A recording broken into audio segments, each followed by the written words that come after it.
こんにちは、モネです。先日外に出たついでに無印良品さんに久しぶりに行ってきました。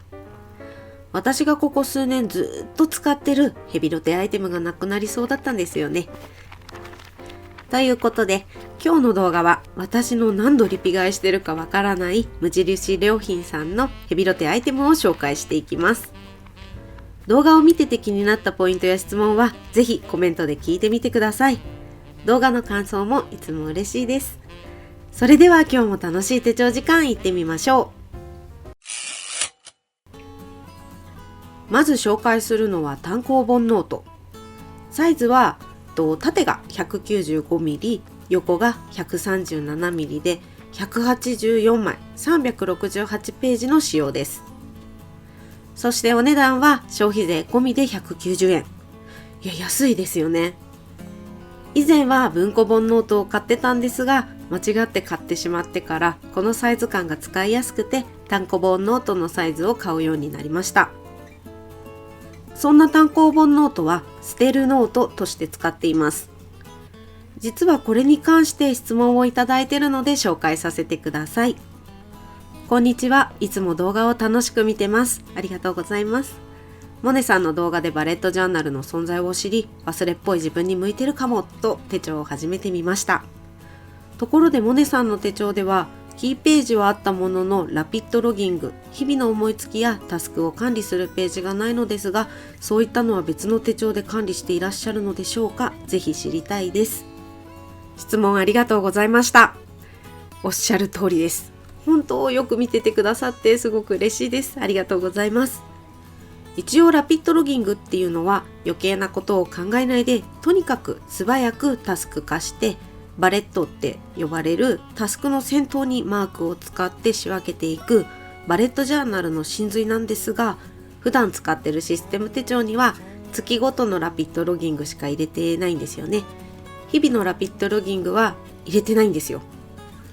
システム手帳に入れてない理由は3つあります。1つ目が毎日追加してしまうと厚みがとんでもなくなっちゃうっていうのと、で2つ目がタスク管理なので見返すつもりがない。で3つ目が残すつもりがないので紙の安さを重視してる。この3つから私は捨てるノートって呼んでます。心置きなくね、思いっきり使って最後はありがとうの気持ちでバイバイしてます。単行本ノートだと184枚で190円なんですが、システム手帳に使ってるシステム手帳に使ってる上質紙だと1枚あたり 2.5 円くらいなので460円くらいになっちゃうんですよね。結構ね、差がありますよね。まあ最後ね、バイバイしちゃうっていうこともあって安い単行本ノートを使っています。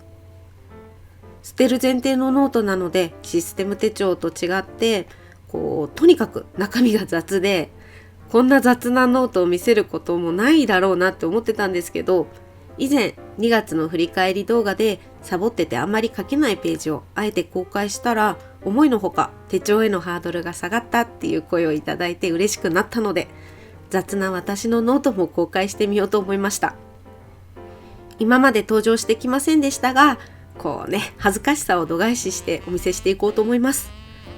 単行本ノートはこんな風に今日することのタスク管理やメモばかりなので、中身は本当にぐちゃぐちゃですが、書き出すことで頭をすっきりさせてくれるし、物事の優先順位っていうんですかね、ああいうのもすごくつけやすくなったので、私にとって大事な相棒のようなノートになってます。お次は短冊型メモのチェックリスト。チェックボックスが14個あって40枚綴りになってます。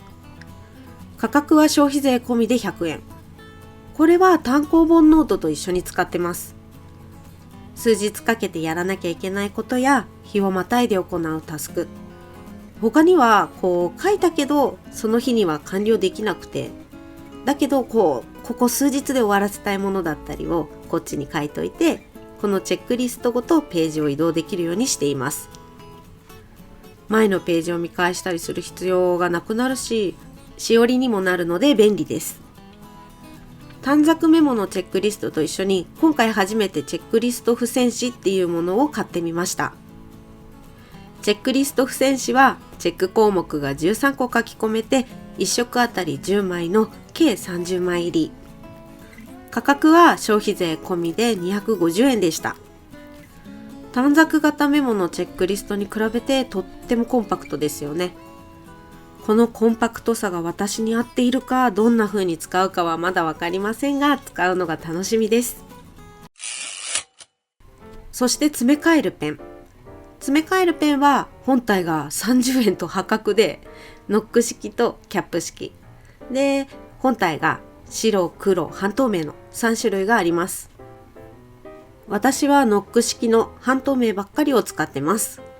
やっぱね、中の色が見えるので、すぐにこの色が使いたいっていう風に取り出せるのでありがたいですよね。そして返信が60円。赤ペンは無印のこのペンをずっと使っています。コスパの面でもお世話になりっぱなしですよね。いやマジ本当に時々いい意味で無印良品さんバグってんじゃないかっていうぐらいな価格帯ですが、まあこれも企業努力っていうんですよね、きっとね。本当にありがとうございますっていう感じです。普段黒いペンばかり使っているので、ちょっとメインのペン色をね、増やしたかったので、試しに茶色を購入してみました。他にもグレーやブルーブラックもあったので、いずれ試してみたいところです。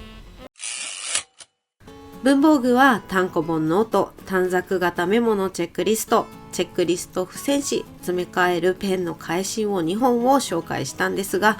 暮らしに関わるものを1つ買いました。彼と話し合って引っ越しは8から10月ぐらいの間にしようかと決めたので、まだまだね引っ越し自体は先なんですが、少しずつ暮らしを整えていくために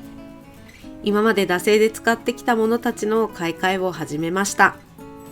手始めに無印で洗濯用ハンガーを買い替えました。買ったのはアルミ洗濯用ハンガー3本組セットを5セット、1セット税込み250円でした。今までクリーニング屋さんで返却時についてる針金ハンガーっていうんですかね、あれだったんですよ。これを彼と同棲始めてからなので9年くらいかな使ってました。2人してね使えればいいかっていうタイプで無頓着だったんですが、バスタオルを干すたびに針金が歪んでいっていたので、暮らしを整え始めるこのタイミングで変えてみました。思った以上に丈夫で驚いてます。アルミになっただけでこんなに歪まないのかってなってるし、しかも色も揃ってくれたので、なんだか見た目もいい感じで、ちょっとしたところから揃えていって暮らしを整えていきたいです。今日の動画は無印良品でヘビロテしているアイテムを紹介しました。私のヘビロテアイテムは単行本ノート、短冊型メモのチェックリスト、詰め替えるペン、この3つでした。よかったら皆さんの無印良品のおすすめアイテムも教えてください。ということで今日も最後までお付き合いありがとうございました。今日の動画が参考になったよっていう方や、楽しかったよ、応援してるよなんていう方は、ぜひグッドボタン、チャンネル登録をお願いします。いまいちだった場合も正直にバッドボタンを押しちゃってください。